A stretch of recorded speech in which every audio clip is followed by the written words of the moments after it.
Hello student, स्वागत है आप सभी का आज के इस वीडियो लेक्चर में। और देखिए, पिछली क्लास में हमने मोमेंट और सेंट्रल मोमेंट पर हमने डिस्कस की थी आघूर्ण और केंद्रीय आघूर्ण।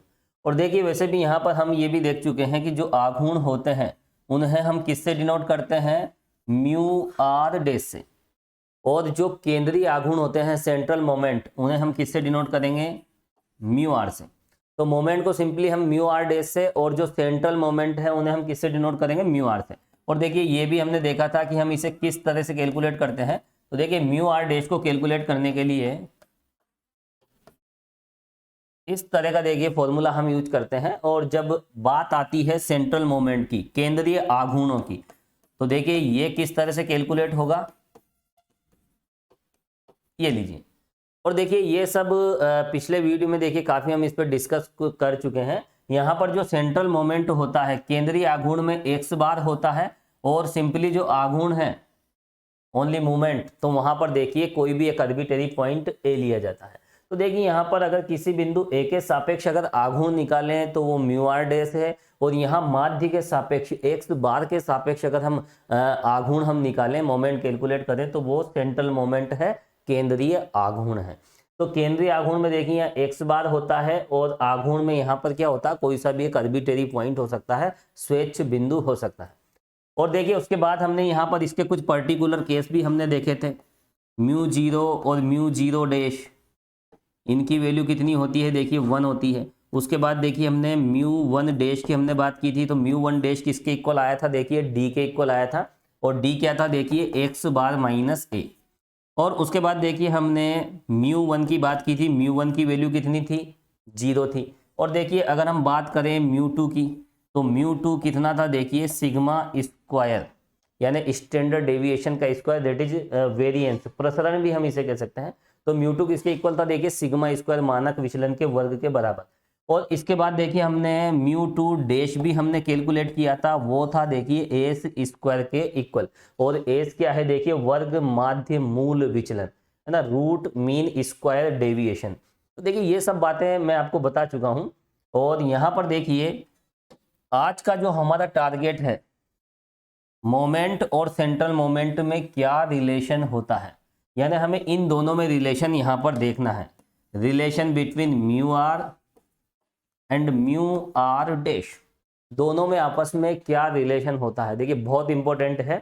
क्योंकि इन दोनों में जब हम रिलेशन देख लेंगे, तो देखिए म्यू आर की हेल्प से हम म्यू आर डैश को कैलकुलेट कर लेंगे, और म्यू आर डैश की हेल्प से हम किसे कैलकुलेट कर लेंगे, म्यू आर को। तो यहां पर देखिए, ये हमारा टारगेट रहेगा।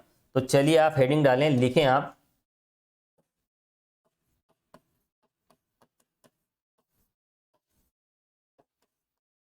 Relation between moment and central moment.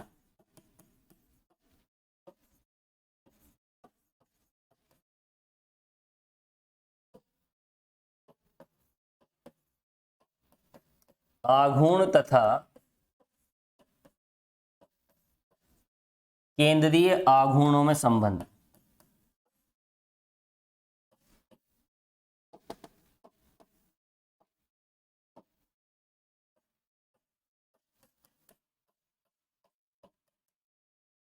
चलिए, तो यहां पर देखिए, हमें दोनों में रिलेशन को यहां पर देखिए फाइंड करना है।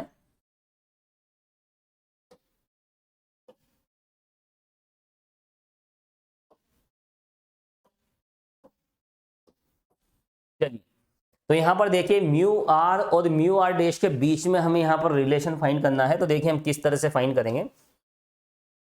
सबसे पहले देखिए, हम म्यू आर को कैलकुलेट करेंगे म्यू आर डैश की टर्म में। देखिए, हम पहला देखिए ये काम करेंगे, म्यू आर को हमें कैलकुलेट करना है in the terms of mu r dash. फिर उसके बाद जस्ट हम इसका इनवर्स हम देखेंगे। तो चलिए, सबसे पहले देखिए जो हमारा टारगेट है वो है, देखिए म्यू आर को हम कैलकुलेट करेंगे। चलो डायरेक्ट मैं यहां पर बता देता हूं, है ना। आघूर्ण के पदों में लिखें आप आघूर्ण के पदों में केंद्रीय आघूर्ण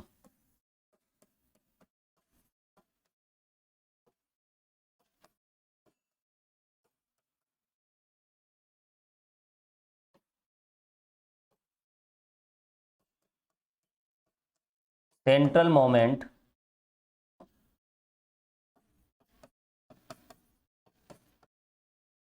in the terms of moment।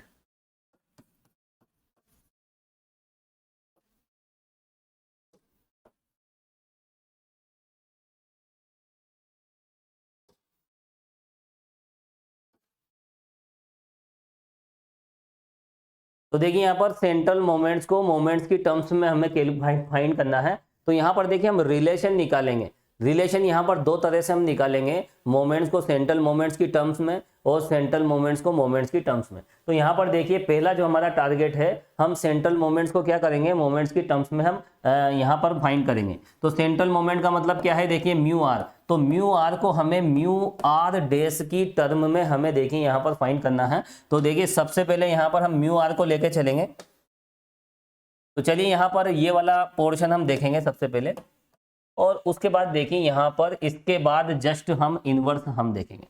ठीक है, तो सबसे पहले देखिए यहाँ पर हम इसको फाइंड करने के लिए देखिए हम क्या लेके चलेंगे, we know that mu r, क्योंकि central moment in the terms of moment. तो सेंट्रल मोमेंट लेके आप चले तो देखिए म्यू आर डैश ये होता क्या है, देखिए इसका अगर हम देखें फॉर्मूला किस तरह से हम कैलकुलेट करते हैं, देखिए 1/n summation i equal 1 to n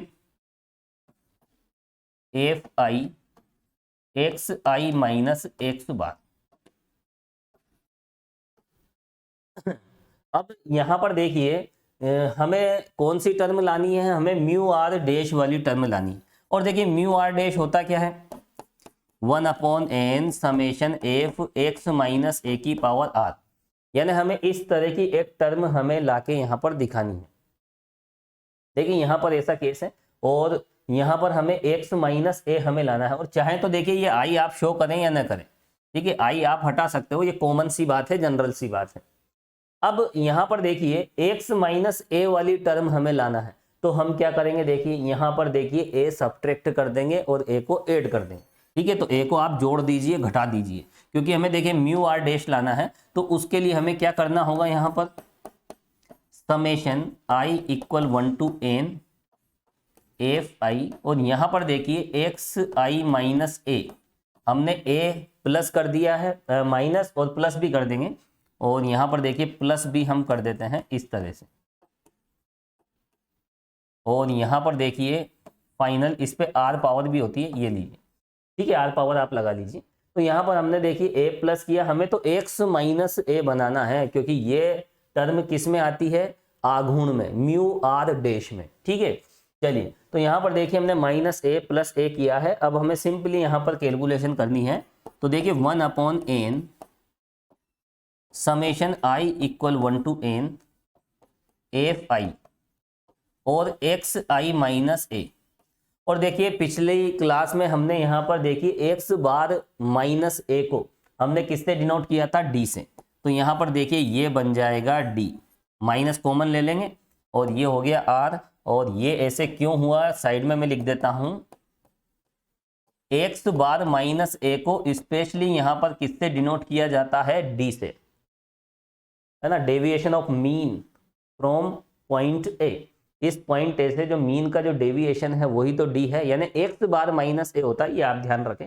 x bar minus ए क्या होता है, यहाँ पर डी से डिनोट किया जाता है। तो यहाँ हम माइनस कॉमन लेंगे तो यहाँ एक्स बार माइनस ए हमें मिलेगा, जिसे हमने किस तरह से लिखा है, देखिए डी के इक्वल लिखा। चलिए इसे और आगे बढ़ाते हैं और कैलकुलेट करते हैं। तो देखिए हमें क्या मिलेगा, इक्वल, देखिए अब यहाँ पर इसको हम बाइनोमियल थ्योरम से हम एक्सटेंड करेंगे। देखिए बाइनोमियल थ्योरम, द्विपद प्रमेय हम यहाँ पर लगाएंगे। और देखिए द्विपद प्रमेय क्या होती है आपको पता होना चाहिए, a माइनस बी की पावर r क्या होती है, देखिए r c 0, ये तो 1 होता है वैसे, है ना। तो यहाँ पर देखिए a की पावर r, फिर r c 1, a की पावर r माइनस 1 और b और प्लस, इस तरह से देखिए बाइनोमियल थ्योरम आपने देखी होगी। और ये इस तरह से, और अल्टरनेट इसमें देखिए प्लस माइनस चलेंगे, यहाँ माइनस है। तो ये थ्योरम आपको ध्यान रखनी है, और ये तो 11th स्टैंडर्ड की एक सिंपल सी थ्योरम है, द्विपद प्रमेय क्या होती है। ये सब बातें आपको ध्यान रखनी पड़ेगी, पुरानी बातों को ध्यान रखना पड़ता है, तब हम आगे कुछ कर पाते हैं, ठीक है। तो ये सिंपल सी एक थ्योरम है। यहाँ पर ये थ्योरम हम अप्लाई करेंगे क्योंकि यहाँ पर आर पावर है, और आर पावर को ओपन करने के लिए ये थ्योरम हम अप्लाई कर रहे हैं। चलिए, 1/n summation i equal 1 to n, और यहां क्या है देखिए एफ आई। चलिए यहां पर हम इसे एक्सटेंड कर देते हैं बाइनोमियल थ्योरम से। तो देखिए ए की पावर कितनी, ये पूरी टर्म, फर्स्ट टर्म और ये सेकंड टर्म। तो देखिए फर्स्ट टर्म पे कितनी पावर हो जाएगी, x माइनस ए की पावर r, फिर माइनस, फिर देखिए सेकंड टर्म में एक पावर कम हो जाएगी, दूसरी टर्म पे जो कम होगी वो उस पे लग जाएगी, ठीक है। यानी फर्स्ट टर्म पे देखिए पावर बढ़ती जाती, कम होती जाती है, और सेकंड टर्म पे पावर बढ़ती जाती है। यही तो बाइनोमियल थ्योरम है। चलिए अब यहां पर देखिए प्लस, इस बार हाँ, और यहाँ एक बात और, बाइनोमियल कोफिशिएंट्स भी साथ में आते हैं। तो यहाँ पर क्या आएगा देखिए RC1 और XI माइनस ए, दोनों का जो डिफरेंस है फर्स्ट टर्म पे आता है, ये लीजिए। और देखिए ये जो सफिक्स में यहाँ नीचे की ओर है, ये दूसरी टर्म पे जाता है। यही तो बाइनोमियल थ्योरम है, प्लस। चलिए आगे हम बढ़ते हैं। अब देखिए RC2, यहाँ पर कंटिन्यूस बाइनोमियल कोफिशिएंट चलते हैं, द्विपद गुणांक RC0, RC1, RC2 है ना। RC2 के साथ देखिए दोनों का जो डिफरेंस है वो किस पे आएगा, यहाँ पर फर्स्ट टर्म पे XI माइनस ए R माइनस 2, और ये जो सफिक्स में है ये देखिए दूसरी टर्म पे चला जाएगा D²। और देखिए चाहे तो आप एक टर्म और लिख लीजिए, बाकी ये सफिशियंट है। और चाहे तो देखिए एक टर्म और मैं लिख देता हूँ, प्लस के बाद क्या आएगा यहाँ पर minus RC2 XI minus A की पावर कितना हो जाएगा। और वैसे देखिए 3 टर्म आ गए, सीक्वेंस बहुत है, ज़्यादा भी हमें कुछ एक्स्ट्रा ऑर्डिनरी नहीं बनना है, ठीक है। चलिए माइनस करके ये लीजिए, बिल्कुल सिंपल सी कैलकुलेशन है। तो यहाँ पर हमने क्या किया देखिए, इसको बाइनोमियल थ्योरम से इस तरह से हमने एक्सटेंड कर दिया। यहाँ पर प्लस माइनस ए क्यों किया, क्योंकि ये माइंड में देखिए जरा सा भी कंफ्यूजन नहीं होना चाहिए। यहाँ हमने इसलिए किया ताकि हमें एक्स माइनस ए की टर्म मिल जाए, और एक्स माइनस ए की टर्म हमें मिलेगी तभी तो हम म्यू आर डैश की टर्म में हम कुछ ना कुछ यहाँ पर टर्म फाइंड करेंगे। तो ये सब म्यू आर डैश में बदल जाए, इसलिए हमने ऐसा किया। चलिए आगे हम कैलकुलेट करते हैं। तो देखिए 1/n, 1/n। अब यहां पर देखिए ये इसके साथ हम ले लेते हैं, देखिए समेशन किस पे अप्लाई होगा। यहाँ पर ये जो समेशन है, समेशन यहाँ तो f और x पे ही लगेगा, क्योंकि f और x वेरी कर रहे हैं। सफिक्स में वैसे मैंने i लिखा है ना, ये f और x यहाँ पर वेरी कर रहे हैं। तो यहाँ पर देखिए 1/n को इसके साथ हम ले लेते हैं। तो देखिए हमें क्या मिलेगा, 1/n i equal 1 to n, और यहाँ पर fi के साथ ये वाली टर्म ले लेंगे fi और x माइनस ए की पावर r, ठीक है। यहाँ पर कितना है देखिए r, चलिए ठीक है। अब उसके बाद देखिए यहाँ क्या है, देखिए माइनस RC1, इसको हम आउट कर देते हैं क्योंकि समेशन तो देखिए f पे और x पे ही अप्लाई होगा, बाकी सब आप समेशन से आउट कर सकते हैं। तो देखिए RC1, तो यहाँ माइनस RC1 हमने आउट कर दिया है, फिर हमने ब्रैकेट यहाँ लगा दिया है, और समेशन i इक्वल n, वो जो 1/n था वो मैं इसके साथ लूंगा समेशन के साथ। देखिए ये जो 1/n है, इस 1/n को हम अंदर मल्टीप्लाई कर रहे हैं यहाँ इस तरह से। तो यहाँ पर 1/n समेशन fi, और उसके साथ क्या आ जाएगा देखिए x माइनस ए की पावर r माइनस 1।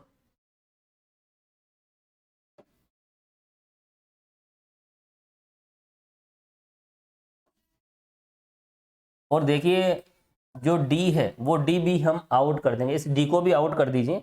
ये जो d है साथ में, इसको आप आउट कर दीजिए। चलिए अब उसके बाद देखिए हम अगली टर्म पे आते हैं। अगला जो बाइनोमियल कोफिशिएंट है देखिए कितना था, RC2 1/n summation i equal 1 to n। और देखिए एफ आई के साथ वहां क्या था, देखिए एक्स आई माइनस ए की पावर कितनी थी, r-2। यहाँ आप देख सकते हैं कितनी थी, देखिए r-2 प्लस में है ये, ठीक है, प्लस हमने लिया है। RC2 को आउट कर दिया है, 1/n समेशन एफ को अंदर मल्टीप्लाई कर दिया है, और 1/n समेशन एफ के साथ हमने क्या रखा है, एक्स आई माइनस ए की पावर r-2, और डी स्क्वायर को भी हम आउट कर देंगे। और ये देखिए डी स्क्वायर को भी हमने आउट कर दिया है, क्योंकि इस पे देखिए समेशन काम नहीं करेगा, समेशन केवल यहां पर ये लीजिए,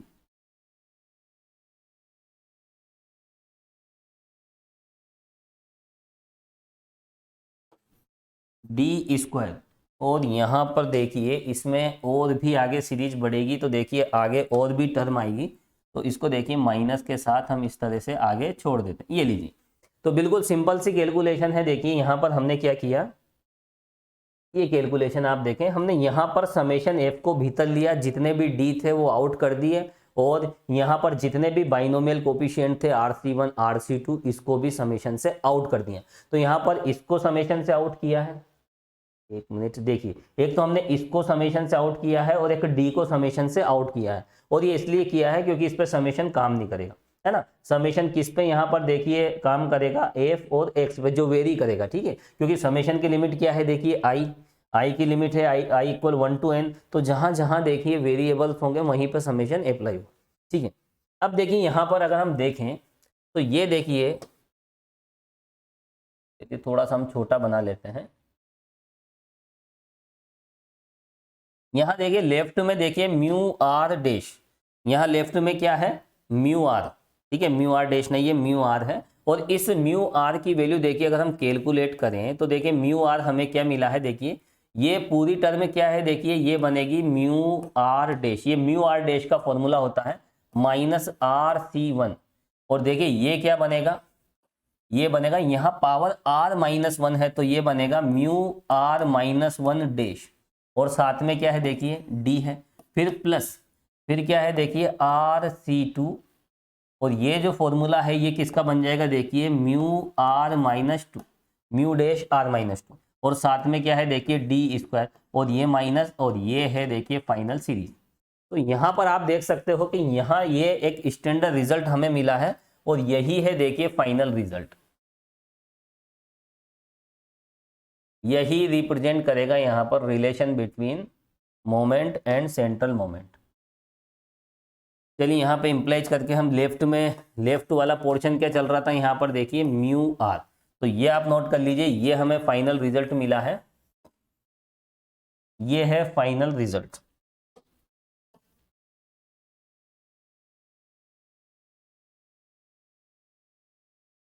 चलिए इसको भी हम एडजस्ट कर देते हैं। तो देखिए ये जो टर्म है ये आपको ध्यान रखनी है, और ये जो स्टैंडर्ड रिजल्ट है ये डायरेक्ट आपको ध्यान रखना पड़ेगा।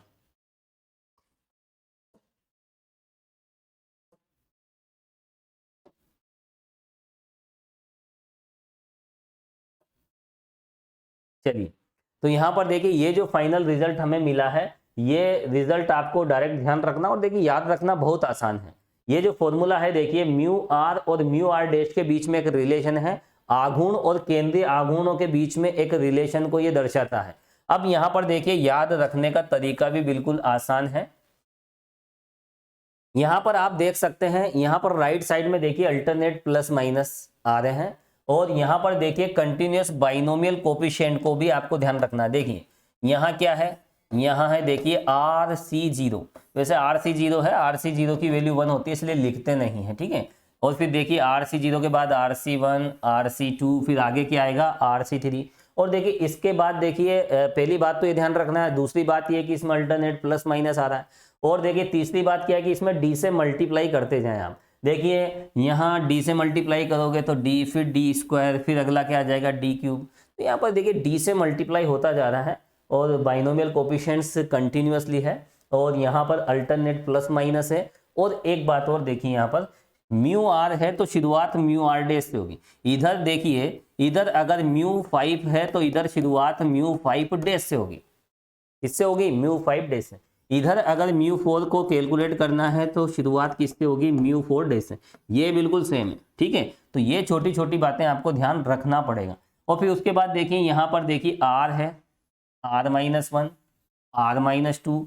तो यहाँ पर देखिए जो मोमेंट है उसके सफिक्स में आप एक एक कम करते जाएं, और एक कम करोगे तो डी से मल्टीप्लाई कर देना। जैसे ही म्यू आर से म्यू r-1 करोगे, डी से मल्टीप्लाई कर देना। फिर म्यू r-1 से म्यू डैश r-2 करोगे, फिर डी से मल्टीप्लाई कर देना। यानी यहाँ एक कम करते जाना है, और एक कम करोगे डी से मल्टीप्लाई कर देना। तो देखिए यहाँ बहुत आसान सी बात है, एक कम करके हम डी से मल्टीप्लाई करते रहेंगे। अब यहाँ पर देखिए कुछ पर्टिकुलर केस हमें लेने पड़ेंगे, ठीक है। तो लिखें आप कुछ स्पेशल केस या फिर पर्टिकुलर केस हम लेंगे। लिखें आप पर्टिकुलर केस। ये तो हमने देखिए रिलेशन फाइंड कर लिया है। अब हम इसके कुछ पर्टिकुलर केस हम देखेंगे, या इंपॉर्टेंट रिजल्ट लिख लें आप, तो इंपॉर्टेंट रिजल्ट इसी से निकलेंगे जो भी निकलेंगे।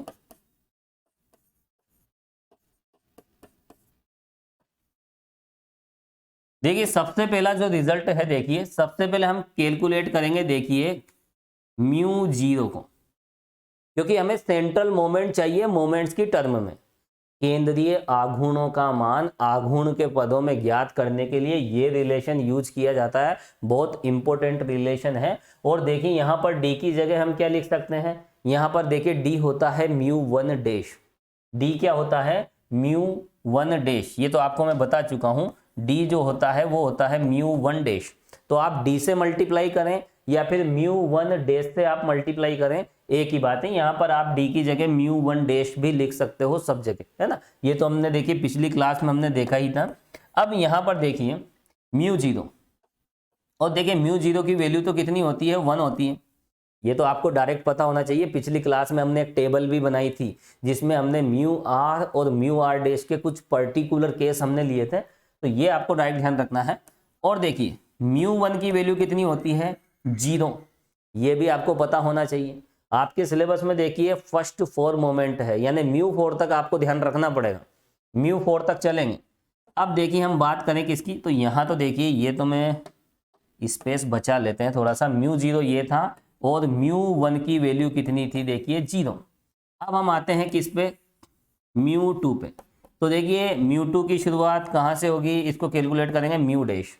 अब देखिए यहाँ पर कितना है? म्यू 2। यहाँ कितना था? देखिए म्यू आर। तो म्यू आर था, तो देखिए आर पावर के बाइनोमियल कोफिशिएंट, देखिए आर घात के बाइनोमियल कोफिशिएंट क्या होते हैं? RC0, RC1, RC2, है ना। आर पावर के बाइनोमियल कोफिशिएंट ये होते हैं। अगर हम 2 पावर की बात करें तो क्या हो जाएंगे? 2C0, 2 घात के द्विपद गुणांक। तो देखिए 2 घात के द्विपद गुणांक यही होते हैं, 2C0, 2C1 और ये 2C2।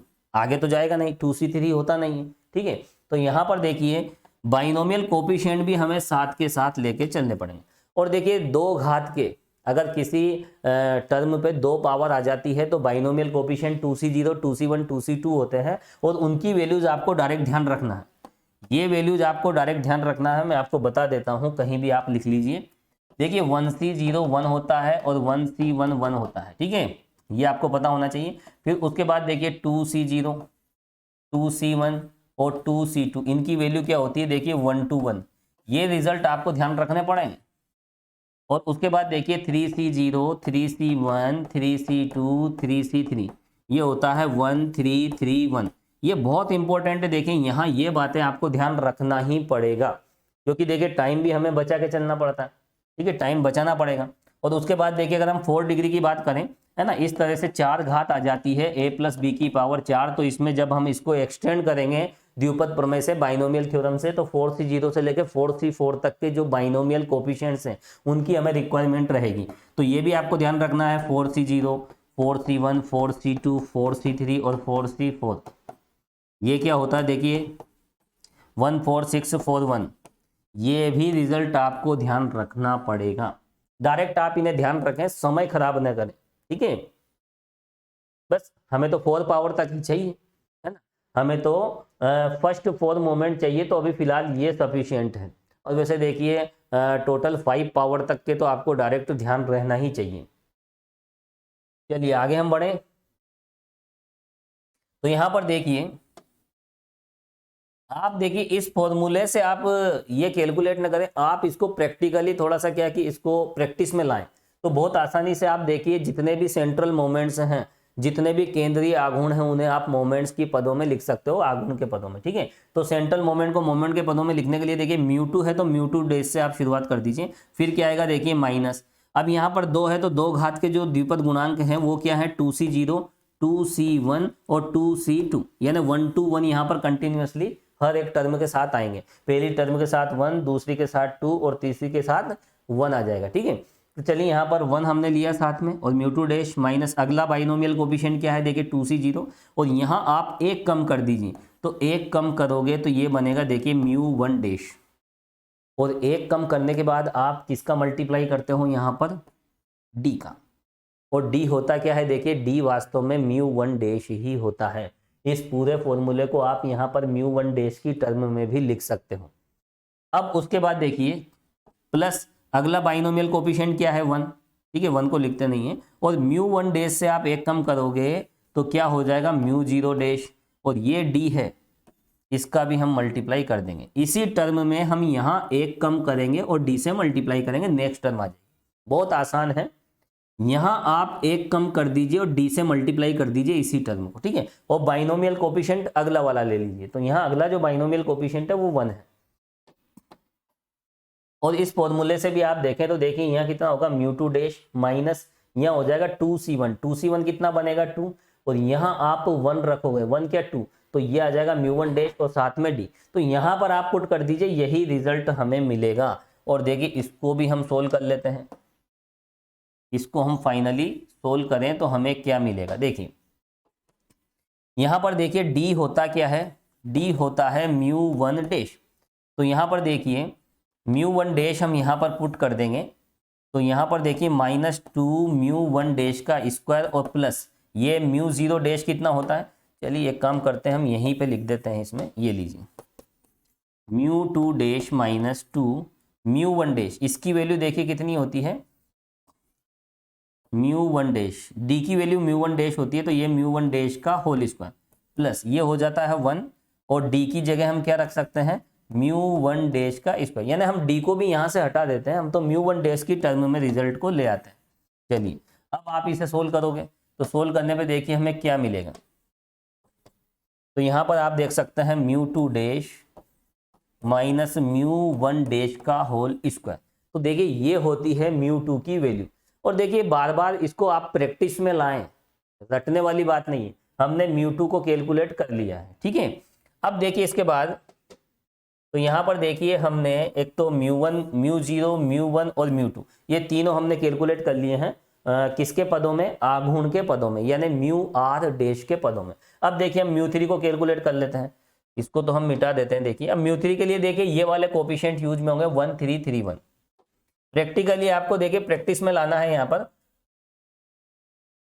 यहाँ अब हम क्या निकालेंगे देखिए μ3 डैश, देखिए μ3 किसके इक्वल होगा, μ3 की शुरुआत μ3 डैश से होगी माइनस, देखिए यहाँ 3 है, 3 पावर के बाइनोमियल कोफिशिएंट 1 3 3 1, हर एक टर्म में कंटिन्यूसली आप ये लेते चलें। फर्स्ट में 1 ले लिया, अगला देखिए बाइनोमियल कोफिशिएंट क्या है 3, एक कम करोगे μ2 डैश मिलेगा, और फिर देखिए यहाँ पर किससे मल्टीप्लाई कर देंगे d से, फिर प्लस, फिर अगला बाइनोमियल कोफिशिएंट 3, यहाँ आप एक कम कीजिए तो μ1 डैश कितना हो जाएगा μ1 डैश, और उसके बाद देखिए फिर माइनस मल्टीप्लाई d का करेंगे ना, तो ये लीजिए d स्क्वायर, फिर क्या हो जाएगा माइनस अगला बाइनोमियल कोफिशिएंट 1 1 लिख दें यहाँ पर, और यहाँ एक कम कर दीजिए तो μ0 डैश और साथ में d से मल्टीप्लाई भी कर दीजिए।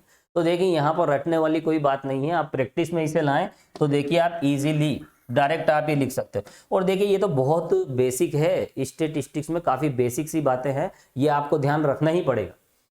अब इसको हम कैलकुलेट कर लेते हैं, तो देखिए μ3 हमें क्या मिला है, देखिए μ3 डैश -3 μ2 डैश, और ये d होता क्या है, d होता है देखिए μ1 डैश प्लस 3 ये होता है देखिए डी स्क्वायर, यहाँ क्या लिख देंगे म्यू 1 डैश, तो ये हो जाएगा देखिए म्यू 1 डैश का होल क्यूब, क्योंकि ये म्यू 1 डैश है, डी होता क्या है म्यू 1 डैश होता है, पुट कर दीजिए ये आ जाएगा।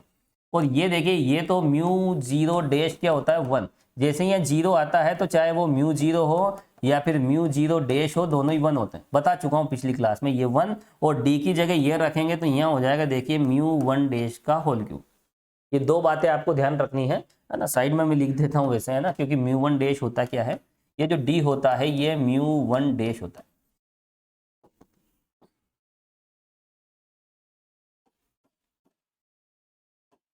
चलिए इसको हम मिटा देते हैं।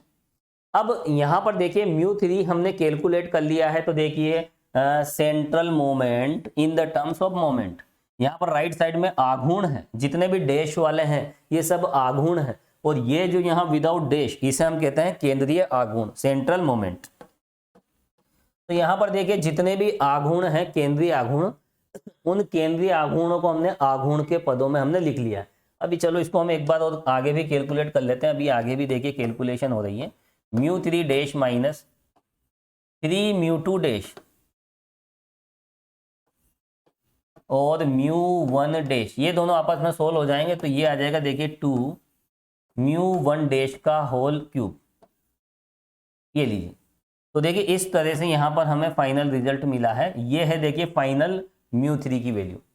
तो देखिए म्यू 3 हम इस तरह से देखिए कैलकुलेट करेंगे, इस तरह से हम फाइंड करेंगे। तो जब भी देखिए म्यू 3 की बात आ जाए किसके पदों में, आघूर्ण के पदों में, हम इस तरह से लिखेंगे। अब यहाँ पर देखिए म्यू 3 की वैल्यू आप किसके बेस पे निकाल सकते हो, देखिए अगर आपको mu 1 dash, mu 2 dash, mu 3 dash की वैल्यू पता है, यानी हमें मोमेंट्स पता है, तो हम सेंट्रल मोमेंट निकाल सकते हैं। अगर ये आघूर्ण हमें पता है तो हम केंद्रीय आघूर्ण म्यू 3 को कैलकुलेट कर सकते हैं। अब देखिए म्यू 4 की हम बात करते हैं, प्रैक्टिकली आगे बढ़ना है आपको। अब हम क्या कैलकुलेट करेंगे, देखिए म्यू 4, चलिए म्यू 4 को भी हम कैलकुलेट कर लेते हैं। देखिए वी नो दैट यहां म्यू 4 जो होगा, देखिए म्यू 4, अगर म्यू 4 को आपको कैलकुलेट करना है तो म्यू 4 डैश से आपको शुरू करना पड़ेगा। तो देखिए म्यू 4 किसके इक्वल होगा, म्यू 4 डैश।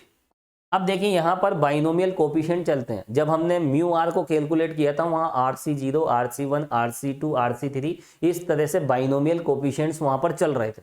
तो यहाँ पर देखिए 4 डिग्री के जो बाइनोमियल कोफिशिएंट्स होते हैं वो कितने होते हैं, 1 4 6 4 1, 1 4 6 4 1, ये ध्यान रखना है। 4C0, 4C1, 4C2, 4C3। और देखिए अगर आपको पता भी नहीं तो आप कैलकुलेट कर लीजिए, है ना, ये और कोई इतनी बड़ी बात नहीं है NCR को कैलकुलेट करना, n factorial upon n minus r factorial, ठीक है। और देखिए साथ में ये भी आता है, तो ये देखिए ये है कॉम्बिनेशन में आपने पढ़ा है 11th क्लास में, तो NCR को कैलकुलेट करना, है ना, इतना कोई क्रिटिकल केस नहीं है। चलिए तो यहाँ पर देखिए हम किसकी बात कर रहे हैं, ये 4 डिग्री के। अब आप कंटिन्यूसली देखिए अल्टरनेटली ये लेते जाएं, सबसे पहले 1 लिया, म्यू 4 है तो म्यू 4 डैश से शुरुआत होगी, ये सबसे अच्छा तरीका है। अगर आप म्यू आर निकाल रहे हो तो देखिए म्यू आर डैश से आप शुरुआत कर दीजिए, उसके बाद यहाँ 1 कम कीजिए, डी का मल्टीप्लाई कीजिए, और फिर 1 कम कीजिए, डी का मल्टीप्लाई कीजिए, साथ में जो बाइनोमियल कोफिशिएंट हैं, जो द्विपद गुणांक है वो लेते जाएं। अब देखिए माइनस यहाँ 4C0 कितना हो जाएगा, देखिए 4, आप इसमें से 1 कम करोगे तो 4 का कितना हो जाएगा 3, है ना, म्यू 3 डैश,